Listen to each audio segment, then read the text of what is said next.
It's not quite. Does it look less awkward if I have them on my... I'm going to have it like this. Have you prepared your...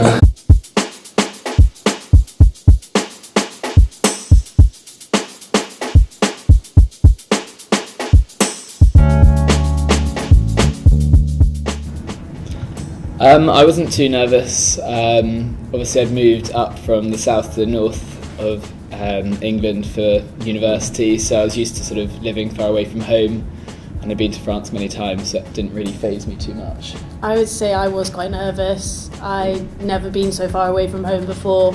I was going to a place where I didn't know a single other person there, so I was glad that my mum came out with me at the start and things, but I quickly made friends and it was a lot easier then.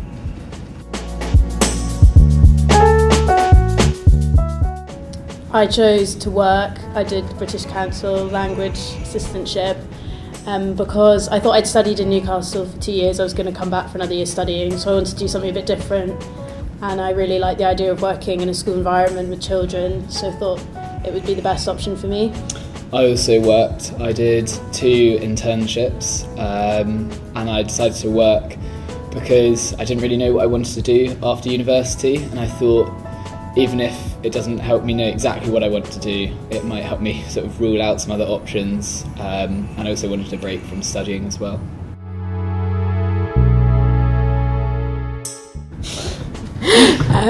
I was lucky in the sense that because it was a big programme I was on, all the language assistants had a big event at the end of September where we all met together, and so we were able to make friends there, add people on Facebook, get to know other people. So most of my friends were actually other language assistants in the area. So that was probably a real benefit of doing this programme, because you had really good contact with other assistants. And those Facebook pages before I left that I was added into, so I really got to know some of the people even before I went.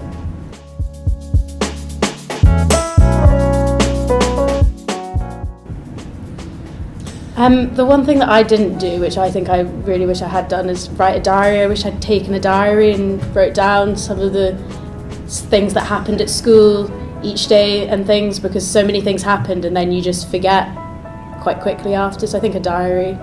I think I would have brought my ski stuff. In the second half I was in the south of France. I didn't expect to be skiing, but I didn't realise we were actually just an hour and a half drive from the mountains, and ended up skiing, but just borrowing someone's ski stuff that ended up being far too big, so yeah, I would have brought my ski stuff.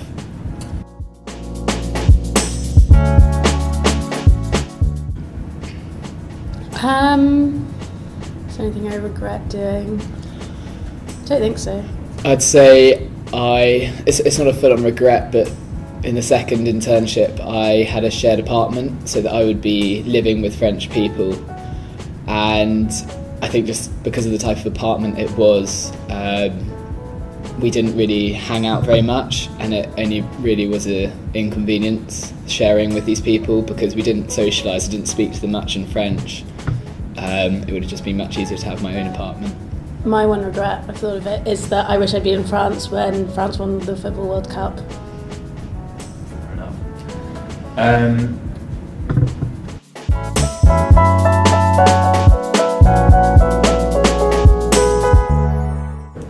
I think for me, having a good understanding of vocabulary for like banking and finding houses and stuff is really important, because this isn't actually stuff you necessarily get taught at university. It's not the standard vocabulary. So even just knowing like an account is an account and things like that, and just knowing sort of these kind of vocabulary that you just wouldn't learn at university or at school, I think is really important. So when you go into a bank, because often they don't speak English, you've kind of got these words at your fingertips. I'd say it's generally just sort of small words that you might not pick up on if you're not living in another country. So working in an office, the person who used to sit opposite me always used to say words like up and tack when they've done things. I didn't understand what that meant for ages, and it turned out it was just noises they make when they've done things. And nickel is a word they always use, and I couldn't work out what it actually meant, but it just means great, and it's just like a very familiar word. So I guess it's just the familiar words that you pick up on when you do go abroad.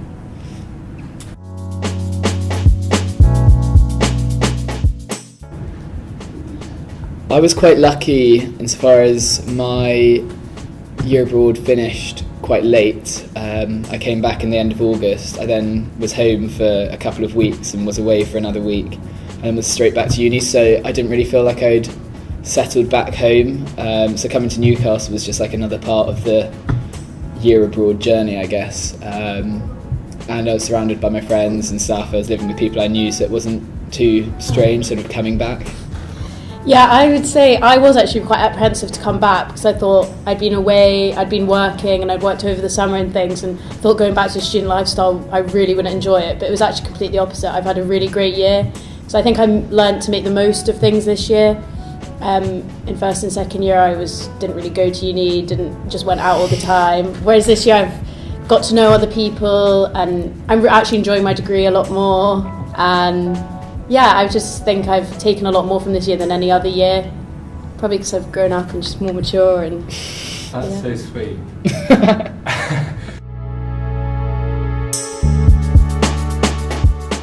The food, The sun.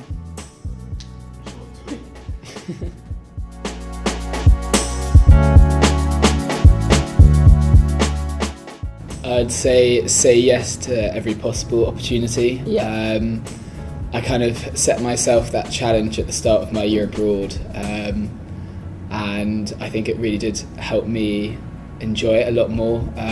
For example, we'd all been on a night out and someone said, do you want to do a sunset hike? And I wasn't really feeling up to it, and we ended up doing it, and it was probably one of my favourite experiences from the whole year abroad. So I'd definitely say just try to say yes to every possible opportunity and work out how you're going to do it afterwards. And I think being open-minded as well, going to a new country with new cultures, and the French can sometimes be difficult, but just being open-minded and taking on board things they say and advice they give you is really one thing. I'd say don't take what they say too personally. Awesome, thanks so much guys.